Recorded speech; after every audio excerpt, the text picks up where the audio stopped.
Growing up, my family was the epitome of what others might call picture perfect. We gathered around the dining table every Sunday for family dinners, laughed together on holidays, and took vacations that felt pulled from postcards. From the outside, we were a close-knit group, a family that others envied. Friends would gush about how lucky I was to be surrounded by so much love and support. But as comforting as that illusion seemed, it masked a reality I wouldn't wish on anyone. Beneath the shared meals and cheerful traditions, I felt an undercurrent of tension I couldn't name as a child. Our family wasn't just about connection, it was about maintaining appearances. There was an unspoken rule: family comes first, and loyalty is paramount.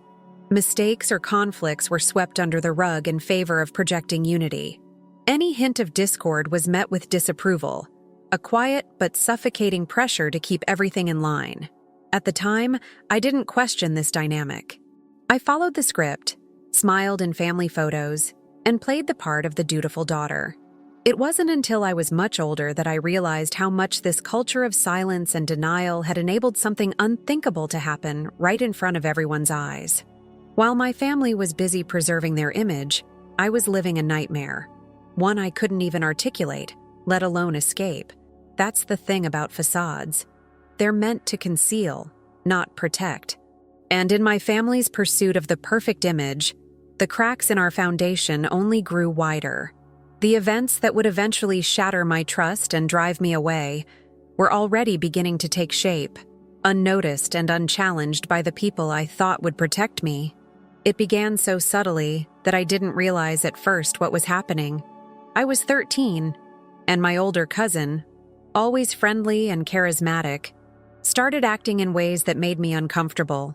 He seemed to find reasons to stand too close, brushing against me in ways that felt deliberate but were easily dismissed as accidental. His presence, once just another part of our family gatherings, began to feel oppressive. I tried to shake off the discomfort. After all, this was family, someone I had known my whole life. My unease felt irrational, and I doubted myself, questioning whether I was being overly sensitive. Still, I started avoiding situations where I'd be alone with him, though I couldn't quite articulate why. Over time, his behavior became harder to ignore. He would position himself near me during events, finding excuses to engage with me in ways that felt intrusive. The normalcy of everything else around me, family chatter, laughter, and shared meals, made his actions feel even more isolating. I wanted to say something but didn't know how to put my feelings into words. What if I was wrong? What if no one believed me? As the tension grew, I began to dread family gatherings. What once felt like joyful traditions became a source of anxiety. I felt the weight of his actions silently, convinced that no one else noticed. The culture of our family, so focused on harmony and appearances, left no room for questioning someone who was part of the inner circle. Even in a room full of people, I felt alone, trying to manage an uneasiness I couldn't fully understand. I didn't know then how much that silence and self-doubt would shape the years to come. The discomfort I felt around my cousin quickly escalated into something far more troubling. As I grew older, his actions became bolder, more deliberate, and harder to ignore. He seemed to take advantage of every opportunity to isolate me during family gatherings. What started as lingering proximity turned into moments where he'd corner me, brushing past me in ways that felt intentional and invasive. The worst part was how calculated it all seemed. He knew how to choose his moments, times when no one was watching or when it would seem like nothing was happening. At one particular gathering, he trapped me in a quiet corner under the pretense of helping me carry something. His tone, once playful and familiar, became unsettlingly direct.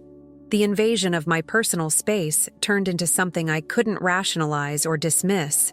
I remember one incident vividly. During a family party, while everyone else was in the living room, he found me in a back hallway. He placed his hand on my shoulder, his grip firm, and leaned in too close. I froze, a lump forming in my throat as he whispered a crude comment about my appearance. His words lingered in my mind long after he walked away as though nothing had happened. I didn't even have the words to describe how violated and powerless I felt. These moments began to pile up, each one leaving me more anxious and afraid. His behavior was subtle enough that if I had tried to explain it, I feared no one would believe me. And honestly, I didn't even know how to start the conversation.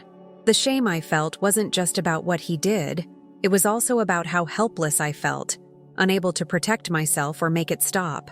Family gatherings became a minefield. I avoided him as best I could, but he always seemed to find ways to intrude on my space. I felt trapped, unable to speak out and unable to escape. The weight of those experiences hung over me, isolating me even in the presence of family. The breaking point came during a family party when my cousin's behavior reached a level I couldn't ignore or rationalize. It was an afternoon like any other. Relatives chatting in the living room, kids playing in the backyard, the sound of laughter filling the house. I remember trying to stay busy, avoiding him as I always did. But he found me anyway. This time there was no one around to intervene. He cornered me in a quiet room, his movements calm and deliberate, as if he'd planned it. My heart pounded as he stepped closer, his presence suffocating. I froze, unsure whether to scream or run, though neither seemed like an option.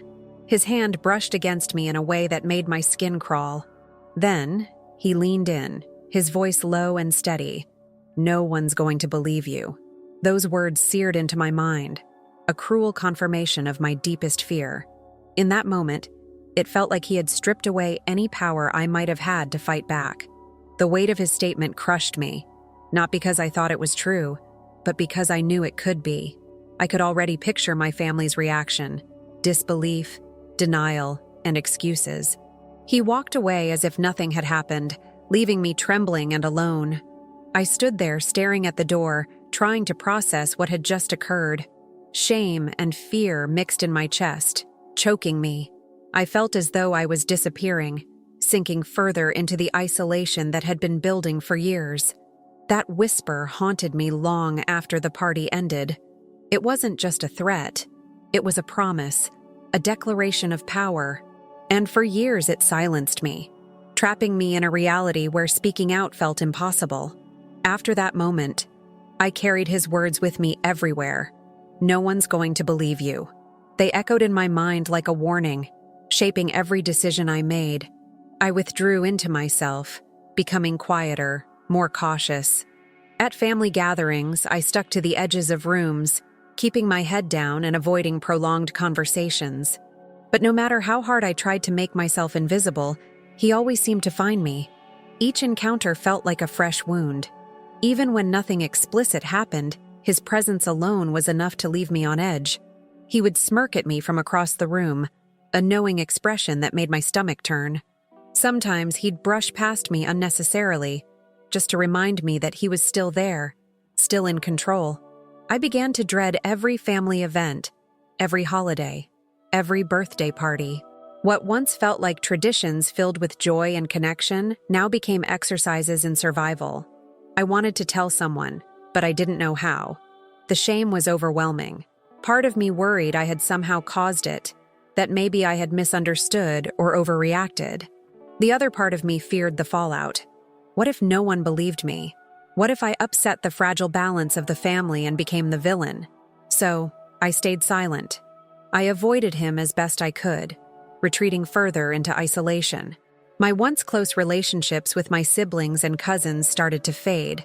I felt like I was living in a different reality from everyone else, carrying a secret too heavy to share. The worst part was how normal everything seemed on the surface. My family laughed, shared meals, and took photos, oblivious to the storm brewing inside me. And every time I plastered a smile on my face to blend in, it felt like I was erasing myself a little more. The burden of silence wasn't just about him. It was about what it meant to exist in a family where I felt unseen and unheard. I began to wonder if I'd ever escape the shadow that seemed to follow me wherever I went. By the time I was 16, the weight of everything had become unbearable. The fear, the shame, the isolation. It was too much to carry alone. I decided I had to tell someone I trusted, someone who would help me. That person was my mother. I still remember sitting on the edge of her bed, heart racing as I tried to form the words.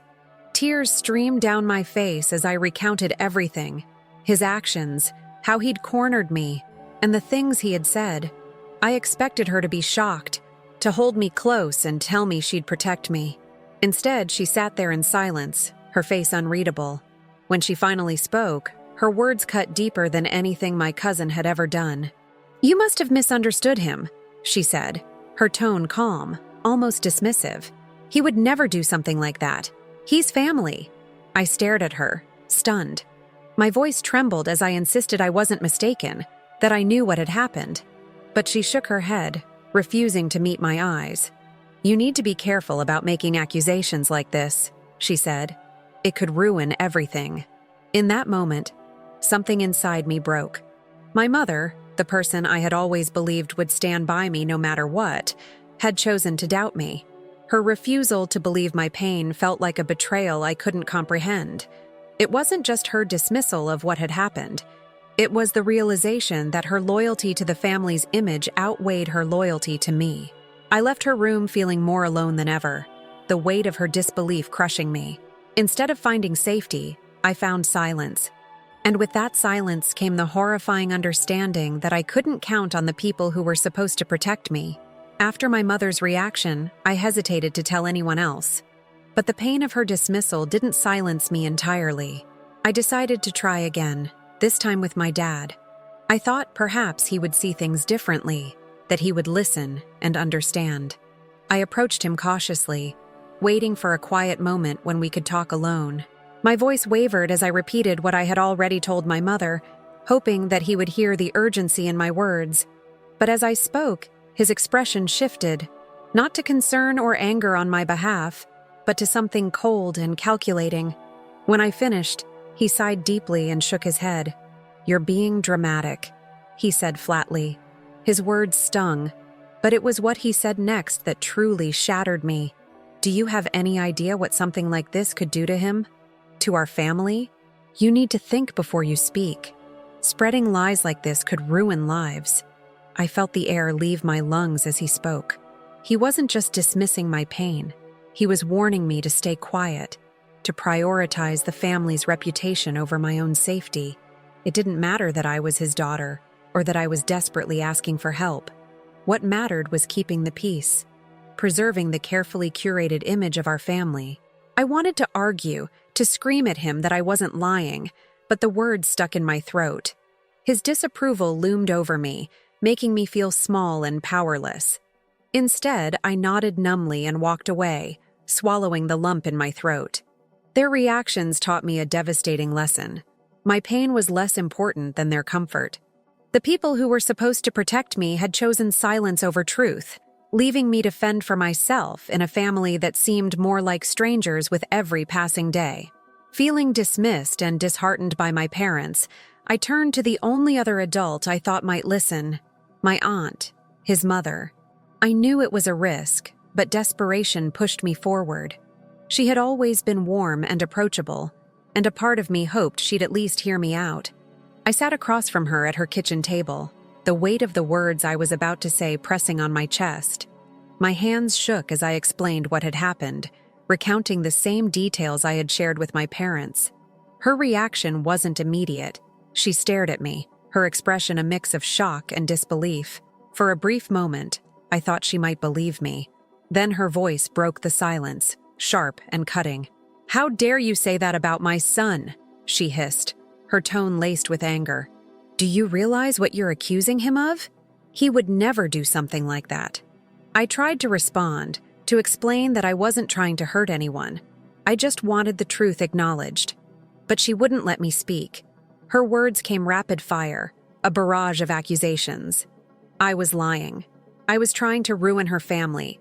I was jealous of her son's success. Each statement hit like a slap, leaving me stunned and helpless. When she stood and told me to leave her house, I didn't argue. I walked out, my chest tight with a mix of humiliation and fury. What I didn't know was that she would go straight to the rest of the family, spreading her version of the story, that I was a troublemaker inventing lies to tear the family apart. By the time I got home, the damage was done. I wasn't just dismissed. I was vilified. And from that moment on, I was no longer just the black sheep of the family. I was the liar. After my aunt's reaction, everything changed.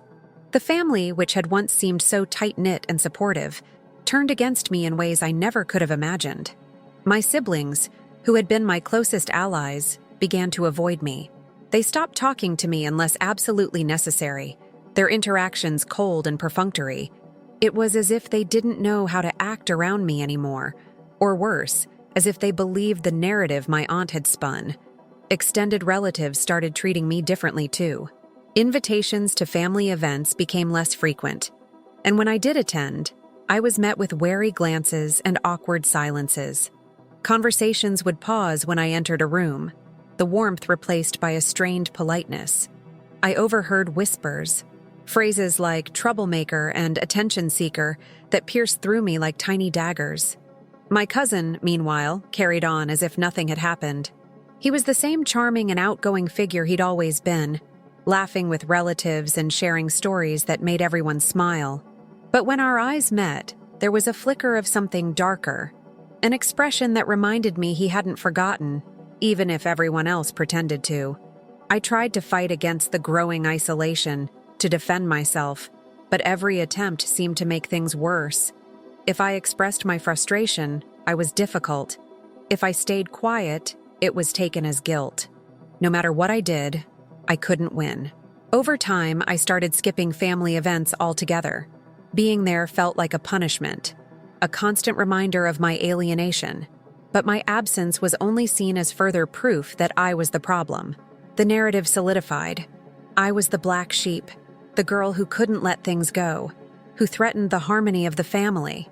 What hurt the most wasn't just the isolation.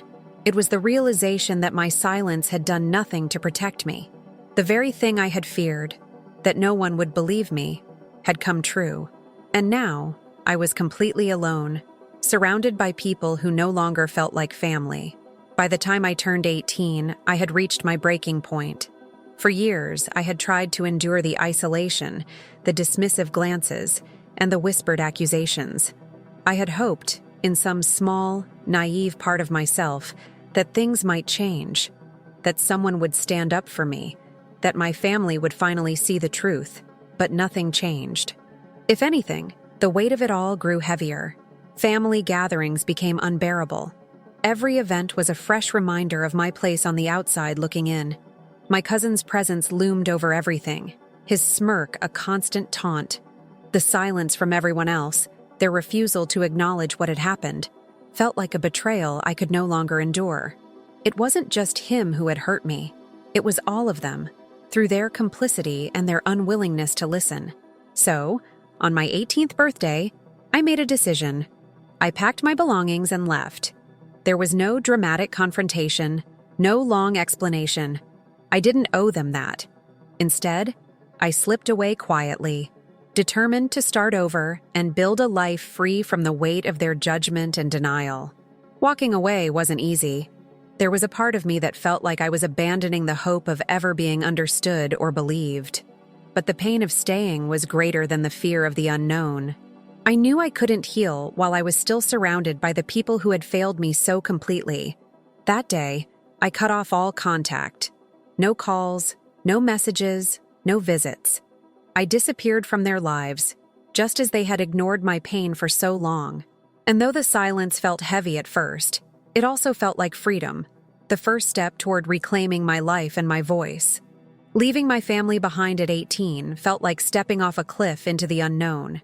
The world beyond them was both terrifying and exhilarating, a blank slate waiting for me to carve out something better. For the first time in my life, I had the freedom to focus on myself, unburdened by their judgment and denial.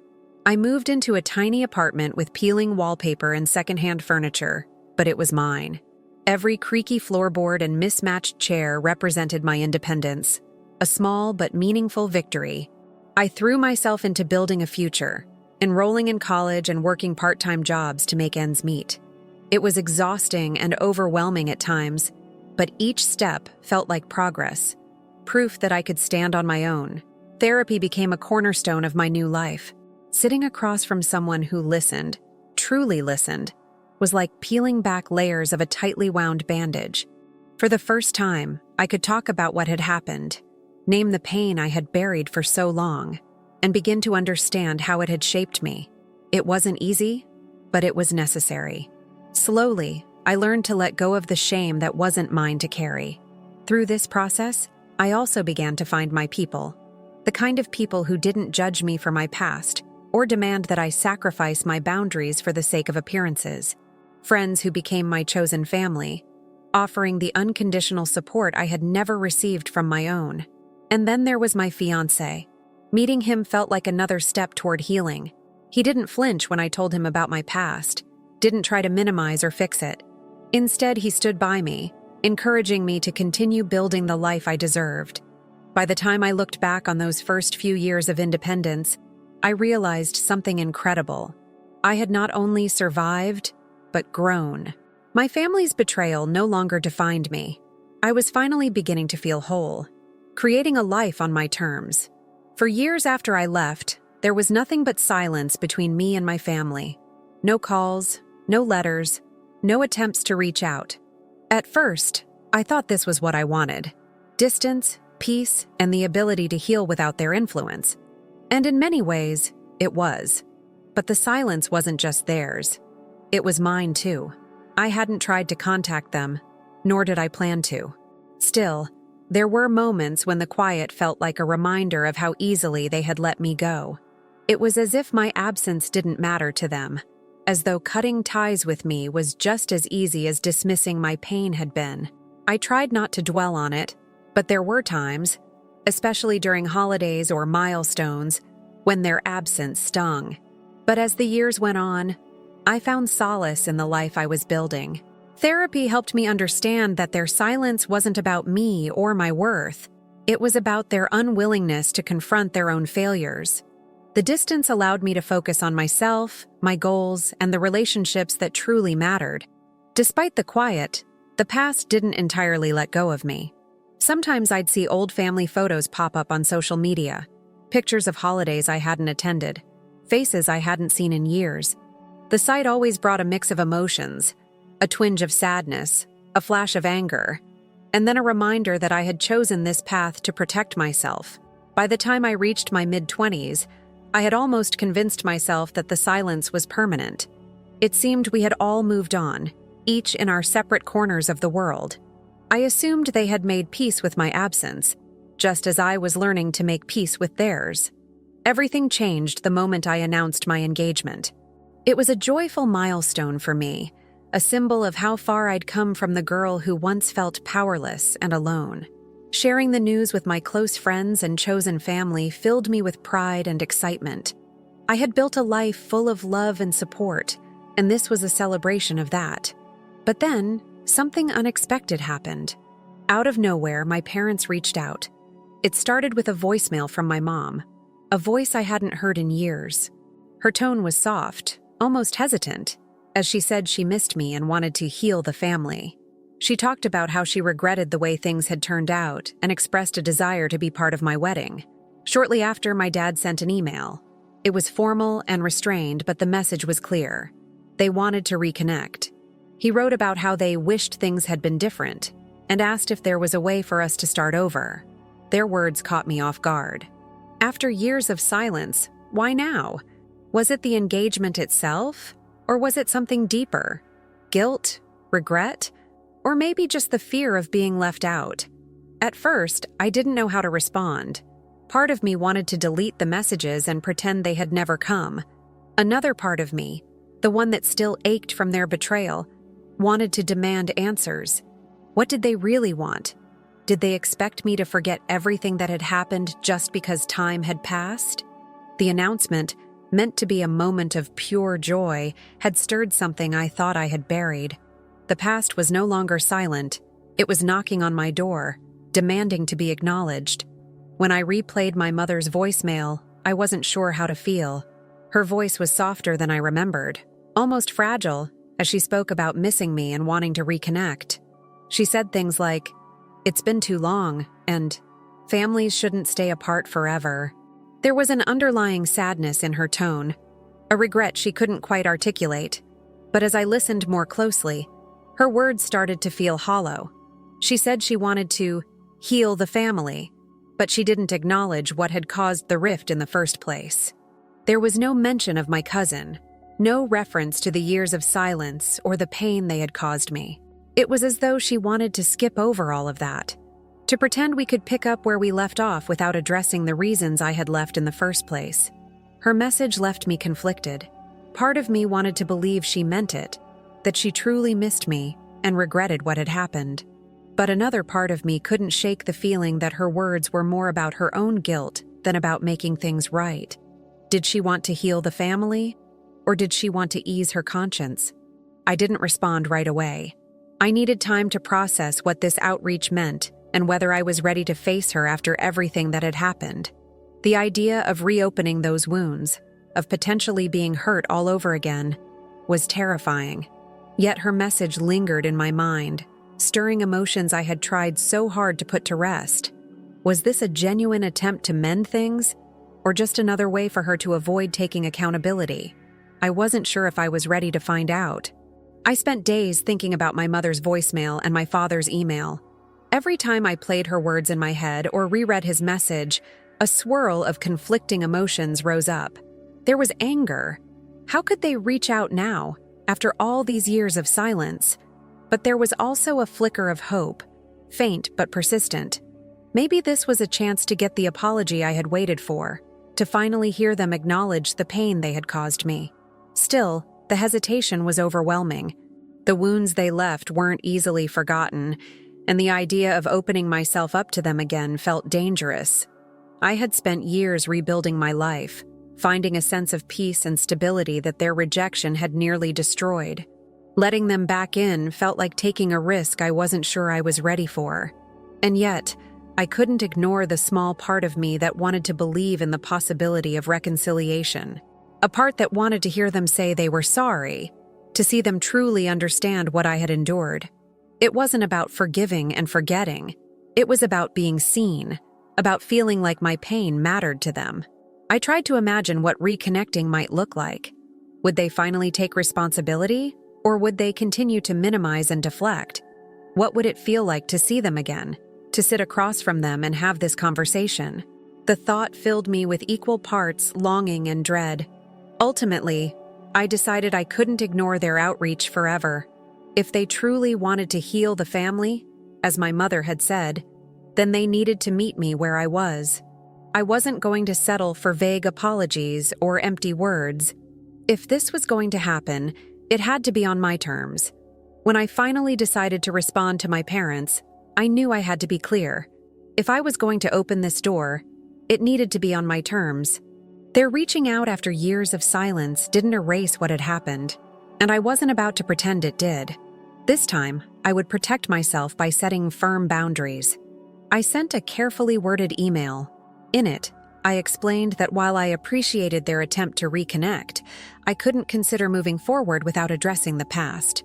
I told them I needed them to acknowledge what had happened, specifically how they had dismissed my experience and failed to protect me when I needed them most. I didn't demand a perfect apology, but I made it clear that vague expressions of regret or excuses wouldn't be enough. They needed to take full accountability for their actions, or lack thereof. The email wasn't easy to write. My hands trembled as I typed each sentence, memories of their past reactions flooding my mind.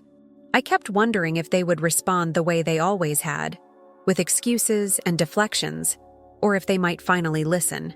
But I reminded myself that this wasn't about them. It was about me taking control of the narrative for the first time. When I hit send, a wave of anxiety washed over me. Setting boundaries with them felt monumental, like reclaiming a piece of myself that I had lost long ago. I knew it was risky. They could react poorly, or worse, not respond at all. But I also knew it was necessary. I wasn't that powerless teenager anymore, begging to be heard. This time, I was standing up for myself. As I waited for their reply, I tried to prepare for whatever might come next. Whether they responded with understanding or defensiveness, I knew I had done the right thing. These boundaries weren't just about protecting myself. They were about ensuring that any chance of reconciliation would be built on honesty and accountability, not denial or pretense. It didn't take long for my parents to respond, but their replies weren't what I had hoped for. My mother called me, her voice trembling with emotion. At first, I thought it might be a breakthrough. She said she was sorry for how things went, and that she wished she had handled things differently. But as the conversation went on, I realized she still wasn't willing to fully admit what had happened or take responsibility for her role in it. "I did the best I could at the time," she said, her tone defensive. "It was a complicated situation. I didn't know what to do." She seemed more focused on justifying her past actions than truly acknowledging the impact they had on me. When I pressed her to admit that she had failed to protect me, she started crying, accusing me of digging up old wounds and asking, "Why can't we just move forward?" My father's response was even less apologetic. In an email, he wrote, "We regret how things turned out, but we can't change the past. Families have to stick together, and holding on to resentment doesn't help anyone." His words felt dismissive, as though my pain was an inconvenience rather than a reality they needed to confront. Their reactions were a bitter reminder of why I had left in the first place. It wasn't just about what my cousin had done. It was about the way they had chosen to ignore and minimize my experience, prioritizing their own comfort over my safety. As I listened to my mother's tearful attempts to shift the conversation and reread my father's detached message, I felt a familiar ache of disappointment. They weren't willing to fully face the truth, and without that acknowledgement, I couldn't see a path forward that wouldn't cost me my peace. As if my parents' responses weren't enough to grapple with, the rest of the family soon got involved. News of our communication must have spread quickly because within days, my phone started buzzing with messages from cousins, aunts, and even distant relatives. They all had the same underlying message: let it go. One of my cousins messaged me saying, "We all miss you. Can't you just put the past behind you? He's changed." The implication that time had somehow erased what happened, that his personal growth, if it even existed, should matter more than my pain, left me fuming. Another relative wrote, "Families have to forgive each other. Holding on to grudges isn't healthy." The pressure was relentless. Some framed it as concern, insisting they just wanted to see the family reunited. Others weren't as subtle, accusing me of being stubborn and dramatic. "You're tearing the family apart," one aunt said in a voicemail. The irony of that statement wasn't lost on me. To them, my refusal to reconcile on their terms was the problem, not the years of betrayal and silence that had driven me away.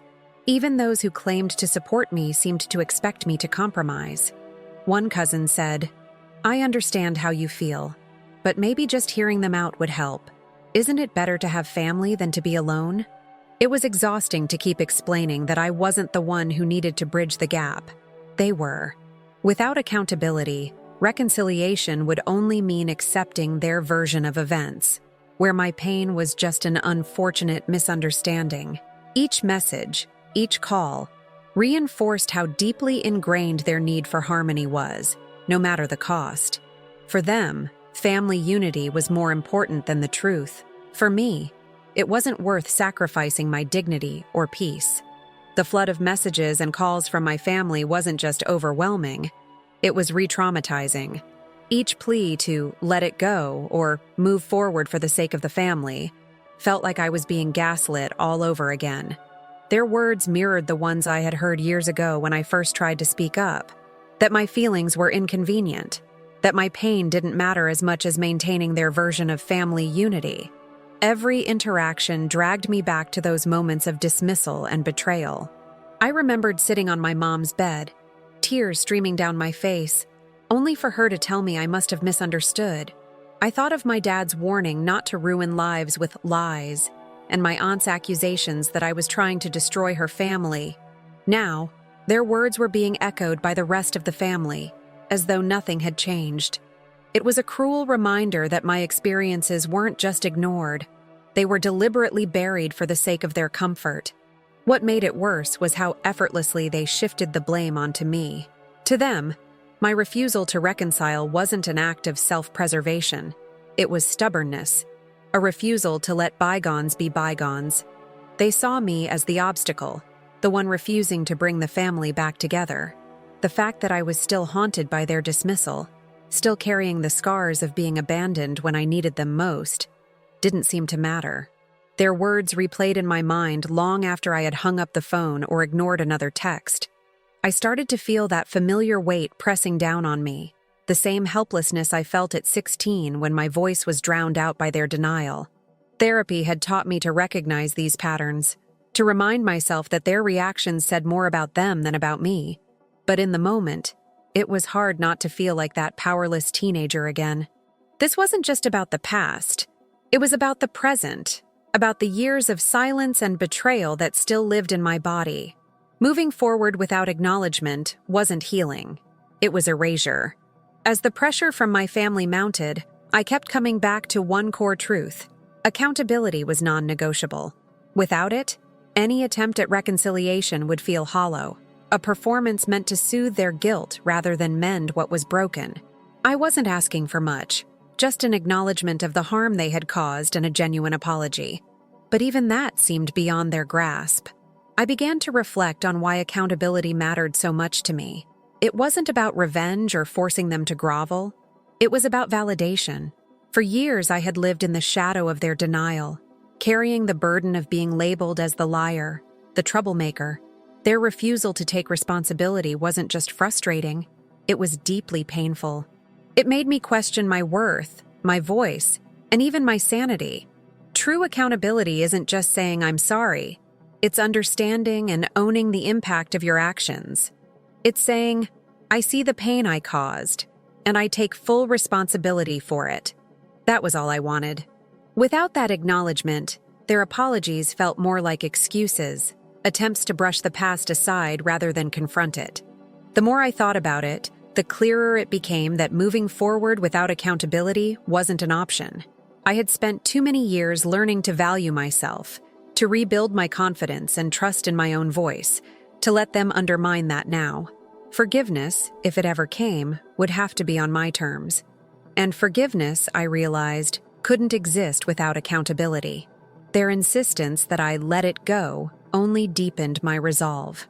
Healing wasn't about pretending the past didn't happen. It was about facing it head-on, no matter how uncomfortable it might be. If they couldn't do that, then reconciliation wasn't truly possible. Among all the messages, calls, and attempts at reconciliation, the thought of my cousin loomed larger than ever. While my parents and other relatives focused on smoothing things over, his silence was deafening. He hadn't reached out, hadn't tried to apologize, and certainly hadn't expressed any regret. Yet, in my mind, I could still see that smirk, the one he'd flash at me during family gatherings, a silent reminder of his control. It wasn't just a memory of his behavior years ago. It was what that smirk represented. It wasn't about guilt or shame. It was confidence, the knowledge that no one had believed me, and that he had gotten away with it. Even now, years later, I could still feel the weight of that expression, its ability to render me small and powerless in a room full of people who should have protected me. The family's insistence that he had changed, or that I should let it go, felt like an extension of that smirk. It reinforced the idea that his actions were forgivable, that his reputation was worth more than my safety. The lack of accountability on his part wasn't surprising. It was consistent with everything I knew about him. But what stung the most was how willing the rest of the family was to enable it. Every time they defended him or pressured me to reconcile, it felt like they were erasing what had happened. It was as though his silence was more acceptable than my refusal to move on. He didn't have to say a word because the family was already speaking for him, just as they had all those years ago. That smirk symbolized everything I had fought so hard to overcome. It was a reminder of why I had left and why I couldn't go back, not unless the truth was finally acknowledged. The more my family tried to push me toward reconciliation, the more isolated I felt. It wasn't just about their inability or unwillingness to see things from my perspective. It was the realization that even after all these years, they still didn't understand the weight of what they were asking me to carry. To them, I was holding on to a grudge, a moment in time that should have faded. To me, it was a scar that never fully healed because they had never let it. Their calls for unity felt like ultimatums. If I didn't forgive, if I didn't accept their terms, I was the one causing division.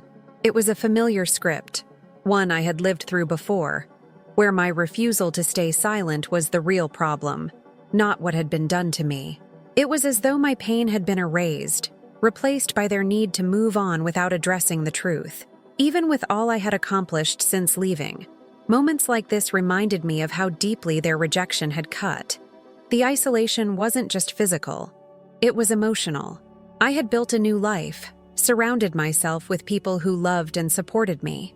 But the longing for acceptance from my family still lingered in some small corner of my heart. It wasn't logical, but it was there. The weight of that isolation pressed down on me whenever I thought about their words, their pleas, their excuses.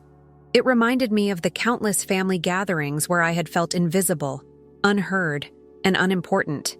The difference now was that I wasn't that same person anymore. I had the strength to stand firm, even when the loneliness crept in. My isolation wasn't self-imposed. It was the cost of protecting myself from a family that had let me down. Amid the storm of emotions and conflicting messages from my family, I realized I had a choice to make. I could step back into their world, a world where my pain was inconvenient and reconciliation came at the cost of my boundaries. Or I could continue to protect myself, even if that meant standing alone. It wasn't an easy decision, but it was one I knew I had to make. Self-preservation wasn't something that came naturally to me. For years, I had prioritized others' feelings over my own, staying silent to avoid rocking the boat. But this time, I couldn't ignore the voice inside me that said, "Enough." I had fought too hard to reclaim my peace and rebuild my sense of self to let it be taken from me again. The messages from my family had made one thing painfully clear. Their definition of healing wasn't about truth or accountability. It was about moving on, brushing the past under the rug for the sake of appearances. To them, healing meant pretending the hurt wasn't there, as if time alone could mend the wounds they had inflicted. But I knew better. Healing required honesty, and they weren't willing to give me that. So, I chose myself. It wasn't about anger or revenge. It was about self-respect. I couldn't force them to see the truth, just as I couldn't force them to change. But I could control my response, and I could refuse to compromise my dignity for their comfort. I told myself that I deserved more than half-hearted apologies and shallow attempts at reconciliation. I deserved real accountability, real effort, and real love. Choosing self-preservation didn't erase the pain of their rejection, nor did it make the longing for their acceptance disappear entirely. But it gave me a sense of control that I hadn't felt in years. For the first time, I wasn't waiting for them to change or hoping they'd come around. I was moving forward on my own terms, leaving behind the weight of their expectations and choosing a path that honored the person I had fought so hard to become. Amid the chaos of family pressure and my own emotional turmoil, the voices of those who truly supported me became my anchor. My fiancé, in particular, was steadfast. From the moment I told him my story, he had stood by me without hesitation. His support wasn't about telling me what to do or pushing me toward a decision. It was about listening, validating, and reminding me that I had the right to protect my peace. "You don't owe them anything," he said one evening when I confided my doubts. "Your family's choices aren't your responsibility. You've done the hard work of healing, and they need to meet you where you are, not the other way around." His words resonated deeply, giving me permission to honor my boundaries without guilt. Therapy also remained a critical source of support. My therapist reminded me that setting boundaries was an act of strength, not selfishness. "You're not punishing them," she said. "You're taking care of yourself. That's what healthy relationships require: mutual respect and accountability." It was a perspective I clung to in moments when my resolve wavered. My chosen family, friends who had become like siblings, offered their unwavering encouragement. They reminded me of how far I'd come since leaving home, celebrating the milestones I had achieved on my own. Their presence was a stark contrast to the family I had left behind. They didn't ask me to shrink myself or compromise my needs for their sake. Instead, they lifted me up, making space for both my joy and my pain. These voices of support reminded me that I wasn't alone. even when my biological family's rejection made me feel that way. They were proof that family isn't just about blood. It's about the people who show up, who listen, and who love you for exactly who you are. As the dust settled from the back and forth with my family, I found myself wrestling with a persistent question. Was I being too harsh? Their words lingered in my mind. Calls to forgive, to let go, to reunite for the sake of the family. Some even said I was punishing them, clinging to the past out of spite. Part of me couldn't help but wonder if they were right. The doubts came in waves, fueled by years of conditioning that told me to prioritize family above all else. I questioned whether my insistence on accountability was too rigid, whether I was holding them to an impossible standard. After all, they were human too, flawed, imperfect, and perhaps just as hurt as I was in their own ways. Should I give them the benefit of the doubt? But then I remembered the cost of their actions, or lack of them. The nights I spent crying alone, the years of isolation and self-doubt, the struggle to rebuild my life from the wreckage of their betrayal. Their choices weren't simple mistakes. They were deliberate decisions to ignore, dismiss, and protect their own comfort at my expense. The pain they caused wasn't something I could just brush aside with a simple, "let it go." I realized that my boundaries weren't an act of cruelty. They were an act of self-respect. Expecting accountability wasn't harsh. It was necessary. Without it, any reconciliation would be hollow, built on denial rather than healing. Choosing to protect myself didn't mean I lacked compassion for them. It meant I finally had compassion for myself. In the end, I decided that my actions weren't about punishing anyone. They were about breaking free from a cycle of harm and prioritizing my own well-being. And if that made me seem harsh in their eyes, so be it. In the years since I left my biological family behind, I found something I never thought I would: a sense of belonging. It didn't come from the people who shared my bloodline, but from those who chose to stand by me, love me, and support me unconditionally. My chosen family became my foundation, proving that family is about more than shared DNA. It's about shared values, trust, and mutual care. My fiancé has been at the center of this new family. He's seen me at my lowest, held me through my pain, and celebrated my victories. His unwavering support has been a reminder that love doesn't demand you shrink yourself to fit someone else's comfort. He doesn't just accept my boundaries. He defends them alongside me, showing me what true partnership looks like. My friends, too, have filled the void my biological family left behind. They've become siblings in every way that matters, offering the kind of love and acceptance I always craved but never found at home. Together, we've created traditions that feel authentic. Quiet dinners filled with laughter, late-night talks that go on for hours, and a sense of togetherness that isn't tied to obligation, but to genuine connection. Even in therapy, I've learned to view myself as part of my own family. I've built a relationship with myself that is rooted in self-compassion and care, undoing years of internalized shame and doubt. I've learned that I don't need anyone else's validation to feel whole. This new family doesn't erase the hurt my biological family caused, nor does it fully replace the longing for their understanding, but it has given me a space to heal, to grow, and to thrive. It has shown me that I am not defined by the family I was born into, but by the love I choose to give and receive. In creating this new family, I've found the strength to stand firm in my boundaries. I've discovered that I deserve relationships that are built on respect, not obligation. And for the first time, I feel like I have a home, not in a place, but in the people who truly see me. As I stand on the brink of a new chapter in my life, I've come to understand that moving forward isn't about forgetting the past. It's about choosing what to carry with me. The pain, the betrayal, the years of feeling unseen, all of it is part of my story. But it doesn't define me. What defines me is how I've chosen to rise from it. My family's unwillingness to take accountability is still a wound, but it's one I've learned to live with.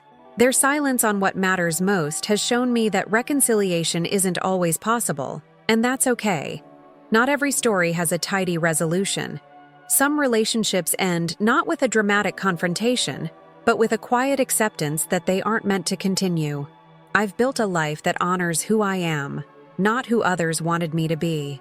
My fiancé, my friends, and even the relationship I've nurtured with myself have given me a sense of peace I never thought I'd find. They've shown me that family isn't about obligation.